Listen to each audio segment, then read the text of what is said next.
Hello to everyone who is watching this video. My name is Charlotte Gaona and today I'm going to be showing you how to prepare one of my favorite dishes that it's called Arroz con Puré y Carne apanada.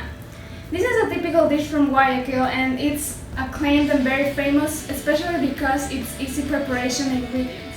This is actually one of the only dishes that I know how to cook, but I am in love with it because it brings back a bunch of memories from my childhood and it's simple but delicious. So without losing any more time, let's get it started and I hope you enjoy it. For the rice, we're going to need some grain rice, some salt, oil, and water. Then for the mashed potatoes, we're going to need some potatoes. It depends on how many people you're going to cook to. Some heavy cream, butter, cheese optional, and salt. For the breaded meat, we're going to need some meat that I already seasoned with this Chinese sauce, oregano, pepper, and salt. We're also going to need some breadcrumbs and 1 egg. For the preparation of the rice, first we need to rinse the rice very well. Then we bring the rinsed rice to a large pot with some extra water. We add a large pinch of salt to taste and some oil.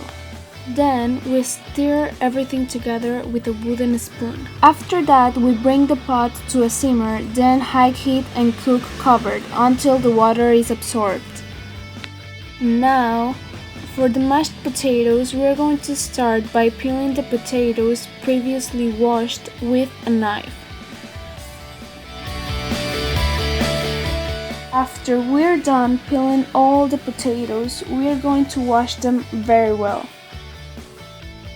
Then we're going to cut the potatoes in small pieces with a knife. And place them in a pot with enough water to cover. We also need to add salt to taste and stir together.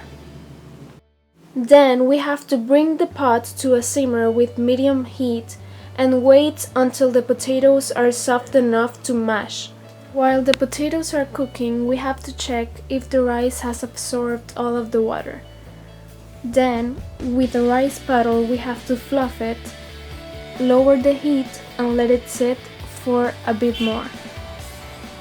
Now, for the breaded meat, we have to break an egg into a bowl and scramble it with a fork.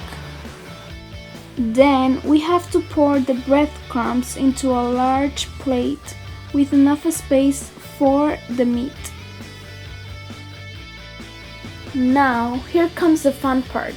First, we have to take a single piece of meat and put it into the scrambled egg until it's fully covered of it. This will help the breadcrumbs to stick much more and we get a crispy and juicy meat. Then, as we can see, we have to fully cover the meat into the breadcrumbs until it looks something like this and repeat this process over and over. Now it's time to check on our potatoes by boring a knife into them. If they are soft enough, it means they are ready. After removing the water from the potatoes, we can start mashing them. First, I put some butter into the potatoes and then mash them at the same time. This will help incorporate the butter very well.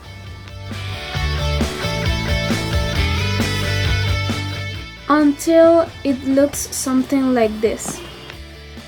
Now it's time to pour the heavy cream into the mashed potatoes. We have to mix it very well until it's fully incorporated, until we think it's a perfect consistency. Personally, I like it a little more thicker, until it looks something like this. Now, to top it off, you can also add salt to taste as well, and mix. Now, in my family, we love to sprinkle some cheese. This is for a perfect taste, and it's totally optional. And then we have to mix to incorporate everything perfectly until it looks like this. For the final part, we have to bring a pan to a simmer in a medium heat. Then we have to pour some oil into the pan until it's hot enough. Now we take one single piece of meat and place it into the pan in a way for it to cook perfectly in both sides. Then we turn it around for the other side to cook perfectly and get a perfect golden color. Finally, plates all together, and that is it. This is the final result. I accompanied with a piece of avocados and some fresh naranjillos. A win for us guayacos. My mom said she loved it, and I really hope you do too. Thank you for watching!